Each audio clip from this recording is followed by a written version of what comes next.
السلام عليكم ورحمة الله وبركاته. في الحلقة دي هنتكلم عن قصة ملكة قال عنها المؤرخين إنها كانت أكتر ملكة ظالمة ودموية في التاريخ، وسموا فترة حكمها بالعهد الأسود. عايزين تعرفوا الحكاية؟ هتعرفوها دلوقتي. أنا محمد سامي ودي قناة هيستوريكا.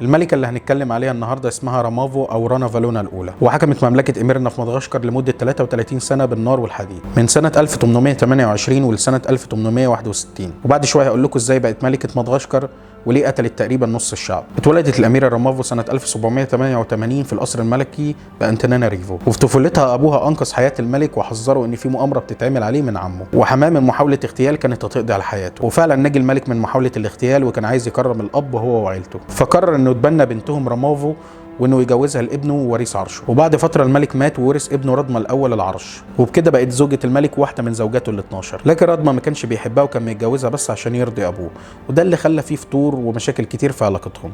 وساعتها هي اتجهت لشرب الكحوليات. ومرت الايام وفي سنه 1828 مات الملك رضمه الاول وكان عمره 35 سنه بس. والمشكله ان ما كانش فيه اي وريث للعرش عشان رضمه ما خلفش من زوجاته ال12، وكان المفروض ان ابن اخته هو اللي يتولى العرش، لكن رانا فالونا رفضت ده وما سمحتش بده تماما، وقررت انها تستحوذ على السلطه بمساعده فرقه من الجيش. واي حد من العيله المالكه كان بيعترض كانت بتعتقله وبتقول له ان دي كانت رغبه الملك وبتقتله فورا. وبكده بدات فتره حكمها الاسود على جزيره مدغشقر واللي استمرت لمده 33 سنه، وكان حفل تتويجها في 12 يونيو عام 1829. خلال فتره حكمها اتجهت رانا فالونا لطريقه وحشيه وهمجيه جدا في المحاكمات، ودي اللي تسببت في موت عدد كبير جدا من شعبها. والطريقه دي اسمها اختبار التنجينه، ويرجع تسميتها لشجره سامه منتشره في مدغشقر، وكانوا في العصور القديمه بيستخدموها في المظالم وعشان يعرفوا بيها مين الظالم ومين المظلوم. واستخدمت رانا فالونا الطريقه دي في المحاكمات وعشان تتاكد من ولاء شعبها. وكان المتهم بياخد السم المستخلص من بذور شجره التنجينه والمضاف الى 3 قطع من جلد الدجاج، فلو رجع ال3 قطع دول فبيعتبر بريء وولاؤه للملكه. اما لو مات او معرفش يرجع جلد الدجاج فبيعتبر انه هو مذنب وعدو للملكة. وكان النبلاء برضو بيخضعوا لنفس الاختبار، ولكن كان عندهم شوية حصانة عن الشعب، فكانوا بيدوا السم لديك أو كلب بدلا من النبيل، ولكن إذا مات الحيوان فبيضطر إنه يخوض الاختبار بنفسه. أما إذا كان المتهم عبد أو من عامة الشعب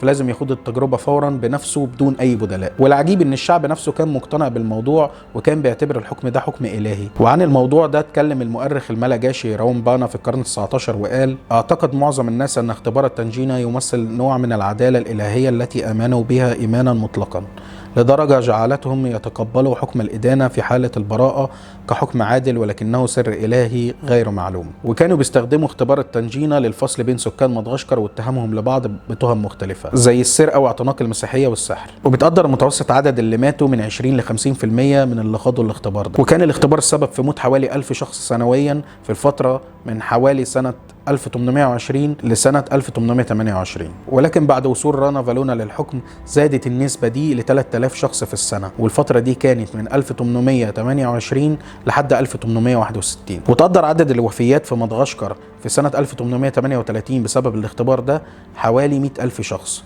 وده تقريبا كان 20% من نسبة السكان. واستمر العمل باختبار التنجينة لسنين طويلة رغم تجريمه سنة 1863. وكمان كانت رانا فالونا بتستخدم طرق تانية عجيبة ووحشية جدا في تطبيق الإعدام، زي تقطيع الأطراف وتقسيم الجسم لنصين والغلي في المياه السخنة. وقامت بشن حملات عسكرية على المناطق النائية والبعيدة عشان توحد الجزيرة تحت حكمها. وحاربت الديانة المسيحية وقالت: أنا مش هعترف بأي ديانة غير ديانة آبائي وأجدادي. وفي مرة من المرات أمرت بتعليق عدد من المسيحيين على جبل عالي، وأمرت بحتفهم على صخور مدببة عشان تقضي على حياتهم. وحاليا في كنيسة بتخلد تضحية الشهداء المسيحيين في نفس المكان. وكمان أجبرت شعبها للعمل بالسخرة في مشاريع الدولة لتحسين البنية التحتية ورفضها التدخل الأجنبي، وفي بناء قصر ليها، وكان ساعتها أكبر مبنى في أنتاناناريفو، وكان عبارة عن قصر خشبي يسمى منجاكا ميادانا. وده كان السبب في موت عدد كبير من العمال بسبب المناخ وظروف العمل. وتعرضت مدغشقر في عهدها لمجاعات وأوبئة كتير جدا، وده كان بسبب تصرفاتها وسوء إدارتها للبلد. وطبعا اترتب على ده تراجع عدد السكان من 5 مليون نسمة في 1833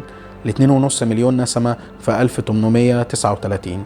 يعني في 6 سنين بس تراجع 50% من عدد السكان، ودي كانت أقصى فترة مرت بيها جزيرة مدغشقر وشعبها. وانتهت مأساتهم بموت رانا فالونا في 16 أغسطس عام 1861، وكان عمرها تقريبا 83 سنة بعد ما كانت حكمت 33 سنة وموتت ملايين من شعبها. وبكده نكون وصلنا لنهاية حلقة النهاردة، يا رب تكون عجبتكم واكون ما طولتش عليكم. لو عجبتكم الحلقة ما تنسوش تعملوا لنا لايك وسبسكرايب وتقولوا لنا رأيكم في الكومنتات. السلام عليكم.